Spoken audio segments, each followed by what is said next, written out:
में हम चंद्रदेव की पूजा करते हैं, माँ लक्ष्मी की पूजा करते हैं और भगवान विष्णु के सत्यनारायण स्वरूप की आराधना करते हैं। चंद्रमा दोस्तों माँ का सूचक होता है और मन का कारक होता है। स्मरण शक्ति अगर चंद्रमा कमजोर है तो ऐसे व्यक्ति की हो जाती है और मन में घबराहट, मन में तरह तरह की शंकाएं बनी रहती है। ऐसे व्यक्तियों को जिनकी कुंडली में चंद्रमा कमजोर होती है, वैसे व्यक्ति की मन में कभी कभी बहुत ही गलत विचार जैसे आत्महत्या तक करने के विचार भी आते रहते हैं। दोस्तों अगर चंद्रमा कमजोर है तो ऐसे में कई तरह की दिक्कतें आती रहती हैं, जैसे दाम्पत्य जीवन भी खुशहाल नहीं होता, शरीर स्वस्थ नहीं होता, ऐसे व्यक्ति रोगी हो जाते हैं और जैसा कि मैंने बताया कि व्यक्ति के मन में तरह तरह के विचार, नकारात्मक विचार आते रहते हैं। तो ऐसे में पूर्णिमा की तिथि में चंद्रमा को मजबूत करने के लिए, चंद्रमा को खुश करने के लिए आपको कुछ उपाय जरूर अपनाने चाहिए। दोस्तों आज इस वीडियो में मैं आपको पूर्णिमा पर किए जाने वाले कुछ उपाय बता रही हूं जो कि आप चंद्रमा को मजबूत करने के लिए कर सकते हैं और माता लक्ष्मी को प्रसन्न करने के लिए इन उपायों को आप कर सकते हैं। तो सबसे पहले चंद्रमा के लिए जो उपाय मैं बता रही हूं, ये उपाय है पति और पत्नी के जीवन में अगर दोस्तों किसी भी तरह की खटास रहती है तो पूरा परिवार बिखर जाता है, परिवार की जो शांति है वो खराब होती है। असर सिर्फ पति पत्नी पर नहीं, पूरे परिवार बच्चों तक पर पड़ता है। ऐसे में ऐसे व्यक्तियों को, ऐसे पति पत्नी को पूर्णिमा की तिथि में चंद्रमा को दूध का अर्घ्य अवश्य देना चाहिए। पति पत्नी साथ मिलकर ये काम करें तो बहुत अच्छा है। दूध में थोड़ा मिश्री जरूर मिलाएं और अगर हो सके तो गुलाब की कुछ पंखुड़ियों को मिलाकर पति पत्नी दोनों साथ में चंद्रमा को चंद्रोदय के ठीक बाद दूध का अर्घ्य जरूर दें। ऐसा करने से दाम्पत्य जीवन में मधुरता बनी रहती है। अब अगर दूसरा उपाय जो मैं बता रही हूं वो भी चंद्र पूजन से ही संबंधित है, लेकिन धन संबंधी समस्याओं को खत्म करने के लिए आप इस उपाय को पूर्णिमा तिथि में अपना सकते हैं। पूर्णिमा की तिथि में आपको चंद्रोदय के समय चंद्रमा को कच्चे दूध में चीनी और सफेद चावल मिला करके अर्घ्य देना चाहिए। अर्घ्य देते समय आप इस मंत्र का जप करें। मंत्र है ओम ऐं क्लीं सोमाय नमः। इस मंत्र का आप जप करते करते चंद्रदेव को अर्घ्य दें। देखिए आप करना चाहें तो आप लगातार ऐसा कर सकते हैं 32 पूर्णिमा तिथि तक, लेकिन आप जब तक कोशिश करके अगर आप कम करना चाहते हैं तो आप 11 बार भी ऐसा कर सकते हैं। मतलब लगातार 1 साल आपको ऐसा करना चाहिए। ऐसा करने से दोस्तों आर्थिक समस्याएं खत्म हो जाती है। दोस्तों अब ये तीसरा उपाय पूर्णिमा की तिथि में करने वाला मैं बता दूं, माँ लक्ष्मी की तिथि होती है पूर्णिमा और ऐसे में माँ लक्ष्मी को इस तिथि को अगर हम प्रसन्न करते हैं तो जीवन में धन संबंधी कोई कमी नहीं होती। ऐसा माना जाता है कि पूर्णिमा की तिथि में माँ लक्ष्मी का आगमन धरती पर होता है।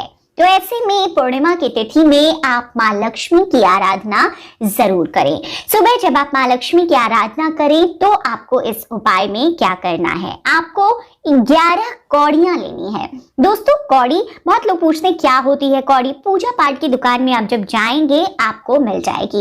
ये भी एक समुद्र में मिलने वाली चीज है। जिस तरीके से शंख होता है, सीपियां होती हैं, उसी तरीके से कौड़ियां भी होती हैं। तो आपको 11 कौड़ी लेनी है। उस पर हल्दी से माँ लक्ष्मी के सामने लाल कपड़े में आप रखेंगे और विधिवत पूजन करेंगे। हल्दी का तिलक जरूर लगाएंगे। उसके बाद आप उस दिन के लिए मतलब पूर्णिमा तिथि में आप उन कौड़ियों को माँ लक्ष्मी के समक्ष ही छोड़ दें।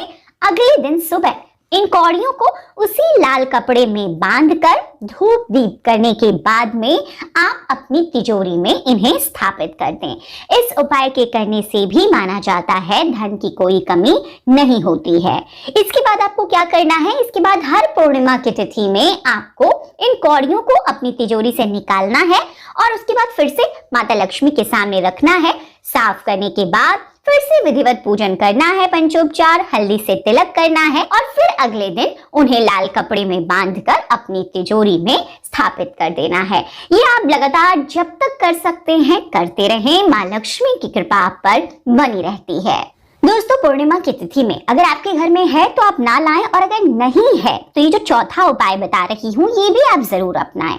पूर्णिमा की तिथि में घर में श्री यंत्र की स्थापना करना, व्यापार वृद्धि यंत्र की स्थापना करना, कुबेर यंत्र की स्थापना करना, दक्षिणवर्ती अगर शंख ला सकें आप, इनकी स्थापना करना बहुत ही शुभ माना जाता है। आपको एकाक्षी नारियल मिल जाए उसको भी आप किसी पूर्णिमा तिथि में स्थापित अपने घर में जरूर करें। इनको स्थापित करने के लिए आपको क्या करना है, पूर्णिमा की तिथि में सुबह स्नान ध्यान करके मां लक्ष्मी की जब आराधना करेंगे तो उनके समक्ष आपको सफेद चावलों का एक ढेर बनाना है। आप चाहें तो पीले लाल चावल भी ले सकते हैं, कोई दिक्कत नहीं है।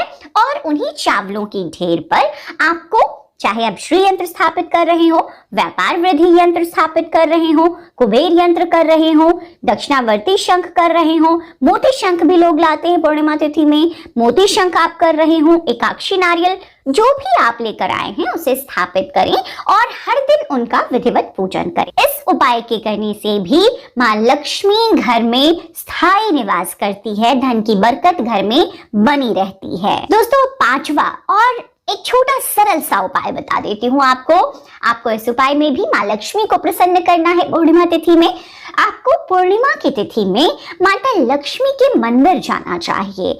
वहां मां लक्ष्मी को आप सुगंधित इत्र और सुगंधित अगरबत्तियां जरूर अर्पित करें। इस दिन माता लक्ष्मी को सुगंध अर्पित करने से, गंध अर्पित करने से जीवन में धन सुख समृद्धि ऐश्वर्य हमेशा बना रहता है। मां लक्ष्मी आपके घर में स्थायी रूप से निवास करती हैं। आप ऐसी प्रार्थना मां को इत्र और सुगंधित अगरबत्तियां अर्पित कर करें, देखेंगे आपके जीवन में मां की कृपा से बरकत बनी रहेगी। तो दोस्तों पूर्णिमा के दिन किया जाने वाला ये 5 अचूक छोटे सरल उपाय मैंने आपको बताए हैं। उम्मीद करती हूँ ये उपाय आप अपनाएंगे, इससे आपको फायदा भी होगा।